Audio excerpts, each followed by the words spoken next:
Welcome back to Together We Can's monthly action items. Again, my name is Rob Crain. I'm a personal injury attorney in Dallas, Texas. Along with Richie Butler, we are co-founders of Together We Can.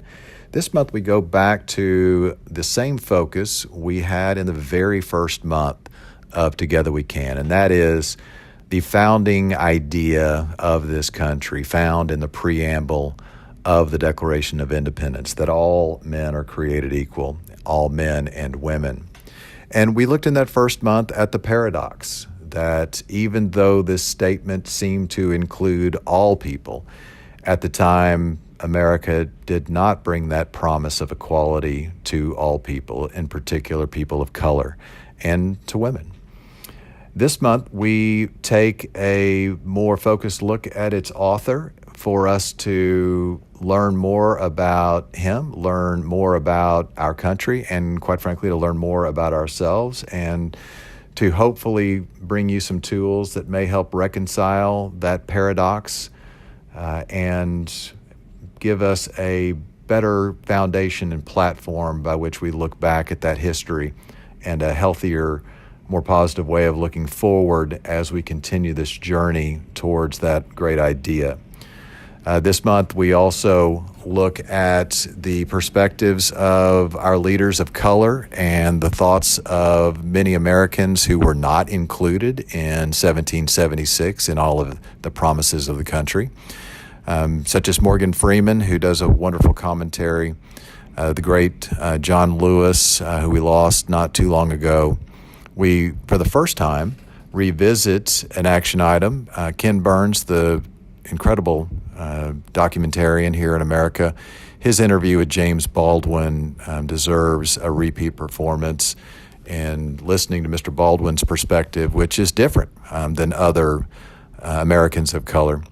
We also go back to the I Have a Dream speech of Dr. Martin Luther King Jr., his description of the Declaration as a promissory note for all Americans. And as you know, he so eloquently stated, and the exceptional words of the Declaration meant so much to him. One of the great tools this month is a remarkable discussion which I commend you to listen to more than once, as I've already done so and am still learning from the discussion. Walter Isaacson, the incredible biographer, interviews Annette Gordon-Reed, professor of African American Studies at Harvard, as well as the author John Meacham. Both Professor Gordon-Reed and Mr. Meacham are Pulitzer Prize winners, and they discuss how we reconcile Thomas Jefferson, the founder and the author, I should say, of these great words and of this idea with his history of being a slaveholder of over 600 people, and trying to put that in balance in our own minds. And this has been a struggle for me. And how do I take what I see at times as my personal judgment of somebody who lived 200 years ago and not feeling like that is my place, yet how do I deal with this? How do I reconcile with this? And their discussion was of great help to me. There's also additional discussion about monuments in this country that I found very helpful as well. And I hope you find that great value as I did in this incredible discussion and back and forth between these wonderful Americans.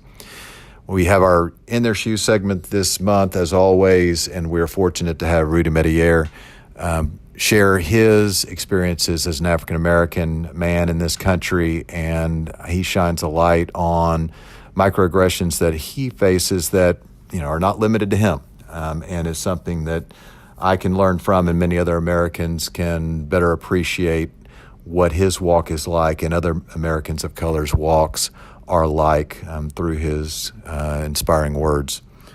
I hope that you find these action items as helpful as I have this month. We wish everybody a wonderful July and hope you have a wonderful July 4th celebration. And we look forward to seeing you back next month for Together We Can's monthly action items.